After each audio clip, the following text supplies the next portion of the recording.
खबर भदोई से।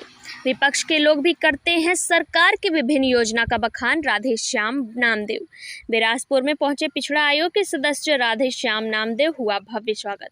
भदोई गोपीगंज क्षेत्र के बिलासपुर गांव में बुधवार को राज्य पिछड़ा आयोग के सदस्य राधेश्याम नामदेव का बिलासपुर निवासी हरिकांत तिवारी उर्फ तूफानी तिवारी के आवास पर औपचारिक कार्यक्रम था, जहां पर लोगों ने उनका भव्य स्वागत किया। पिछड़ा आयोग के सदस्य राधेश्याम नामदेव ने हरिकांत तिवारी के आवास पर स्थित मां दुर्गा और महावीर हनुमान के मंदिर पर दर्शन व पूजन किया। तत्पश्चात लोगों से मुलाकात की और विभिन्न मुद्दों पर चर्चा हुई। पत्रकारों से बातचीत में पिछड़ा आयोग के सदस्य राधेश्याम नामदेव ने कहा कि मेरा सौभाग्य है कि भदोई की धरती पर आने का मौका मिला। यहाँ पर कार्यकर्ताओं से मुलाकात हुई, सरकार की सभी उपलब्धियां आम जनमानस तक पहुंच जाएं और अभी तक जिनको योजनाओं का लाभ नहीं मिला उन्हें भी मिल जाए। इसी को लेकर आम कार्यकर्ता से मंत्री तक जनता के बीच में जाकर बता रहे हैं।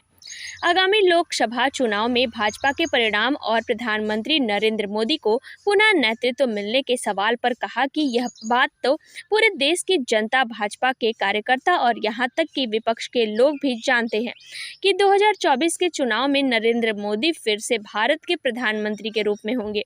कहा कि दूसरे पार्टी के लोग भले प्रलाप करें, लेकिन कहीं न कहीं विपक्ष के लोग भी योजनाओं का आगे पीछे बखान करते हैं। कहा कि सरकार ने छोटी से लेकर बड़ी योजनाओं के माध्यम से लोगों को लाभान्वित कर रही है। खाने पीने, शिक्षा समेत तमाम जीवन की उपयोगिता को लेकर सरकार योजना बनाई है, जिसका लाभ न केवल भाजपा के शासित राज्य के लोग बल्कि पूरे देश के लोग ले रहे हैं। जनता के पक्ष को लेकर सरकार तमाम योजना बनाकर और भी लाभान्वित करना चाहती है। कहा कि जनता के आशीर्वाद से आगामी लोकसभा चुनाव के बाद फिर देश के प्रधानमंत्री के रूप में नरेंद्र मोदी ही होंगे। संसद भवन में अखंड भारत के चित्र पर कहा कि भारत अखंड, भारतवर्ष की परिकल्पना है। भारत अखंड था और भविष्य में अखंड होगा। जो लोग किसी भी तरह से कन्वर्टेड हो गए हैं, वे लोग खुद बताते हैं कि 2-3 पीढ़ी पहले उनके पूर्वज भी हिंदू थे और किसी कारणों से दूसरी जगह पर हैं, लेकिन उनका मन आज भी कचोटता है कि हम पुनः अपने मूल विचारधारा में, भारतीय संस्कृति में ओतप्रोत हो जाएं। कहा कि देश की बात छोड़िए, पाकिस्तान की जनता भी अपने यहाँ की सरकार से त्रस्त होकर नरेंद्र मोदी की अपने प्रधानमंत्री के रूप में चाहती है, क्योंकि जिस तरह भारत में गरीबों को तमाम योजनाओं का लाभ बिना किसी भेदभाव के मिल रहा है, वैसा कहीं नहीं है, क्योंकि सभी चाहते हैं कि उनके बच्चे की शिक्षा और उन्नति के साधन प्राप्त हों। कहा कि भाजपा के जितने भी कार्यकर्ता और आम नागरिक सरकार की योजनाओं की जानकारी लें और उसका खुद लाभ लें और औरों को भी उनका लाभ दिलाने का प्रयास करें। हरिकांत तिवारी ने बताया कि औपचारिक मुलाकात के लिए राज्य पिछड़ा आयोग के राधेश्याम नामदेव का हमारे आवास पर आगमन हुआ। यह हमारे लिए सौभाग्य की बात है। कहा कि जनपद के तमाम मुद्दों पर बात हुई और कोई भी विकास कार्य को लेकर समस्या हो तो उसके समाधान का आश्वासन भी पिछड़ा आयोग के सदस्य ने दिया। इस मौके पर बब्बन तिवारी, कुलदीप मिश्र, विजय कुमार मिश्र, गजानंद उमर, किशन कुमार तिवारी, शक्ति राज पांडे, कृति राज पांडे, नन्हे मिश्र, बनारसी तिवारी, दुर्गेश तिवारी, राहुल तिवारी, वेद प्रकाश तिवारी समेत भारी संख्या में लोग मौजूद रहे। भदोई से जिला प्रभारी राजेश तिवारी के साथ अनीता की रिपोर्ट। हरिकांत तिवारी बिलासपुर। आज हमारे यहाँ राधेश्याम द्विवेदी जी, राधेश्याम और सुलाकल जी आए और ये पिछड़े आयोग के सदस्य और RSS संबंधित हैं, जो कि भारतीय जनता पार्टी के मुख्य रूप से कार्यशील पर हैं। और हमारे यहाँ आने के बाद हर एक बिंदु पर विचार योजना पर बात हुई। उसके बाद शुरुआत जी बोले कि अगर कोई जो कार्य नहीं हो पाया है वो मुझे बताएंगे, तो कार्य को हम आगे बढ़ाएंगे, सरकार से मांग करेंगे और सरकार में सुचारू रूप से काम हो जाएगा। राधेश्याम नामदेव, सदस्य राज्य पिछड़ा वर्ग आयोग, उत्तर प्रदेश, लखनऊ।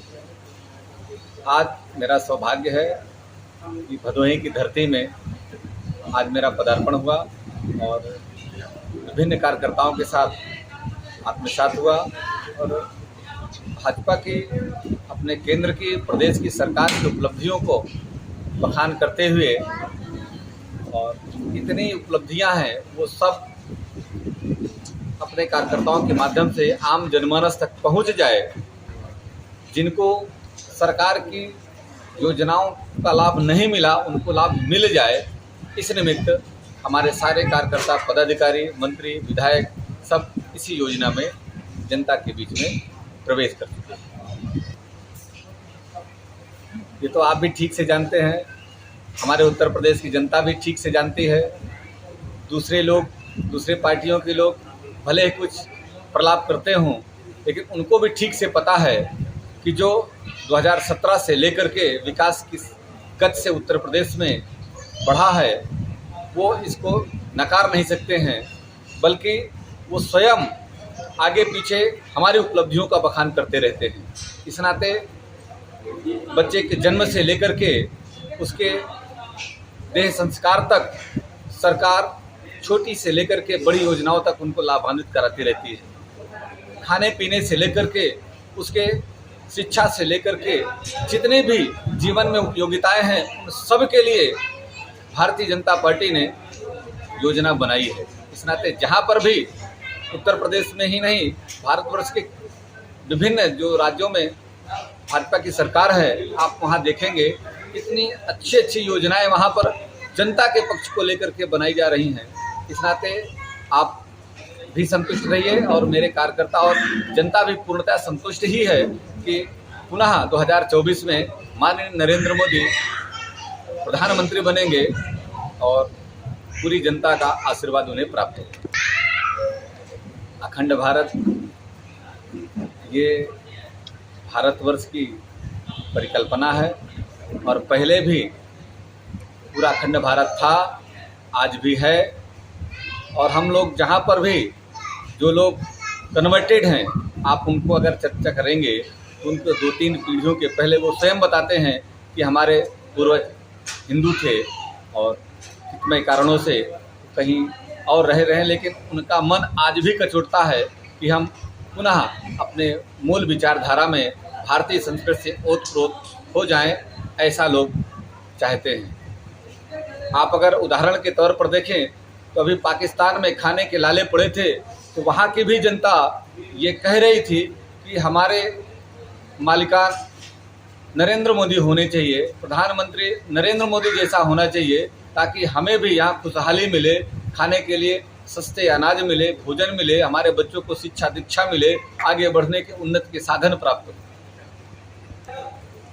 मैं भदोही नहीं, पूरे उत्तर प्रदेश से भारतीय जनता पार्टी और सरकार की तरफ से ये अनुरोध करना चाहता हूँ कि जितने भी कार्यकर्ता बंधु या आम जनमानस मेरी आवाज़ सुन रहे हैं, उन सब से एक विशेष अनुरोध है, केंद्र की, प्रदेश की सरकार की जितनी भी योजनाएं हैं उनको नेट के माध्यम से जानकारी करें और स्वयं उसका लाभ प्राप्त करें और आम जनमानस तक उस लाभ को प्राप्त करवाने का सहयोग प्रदान करें।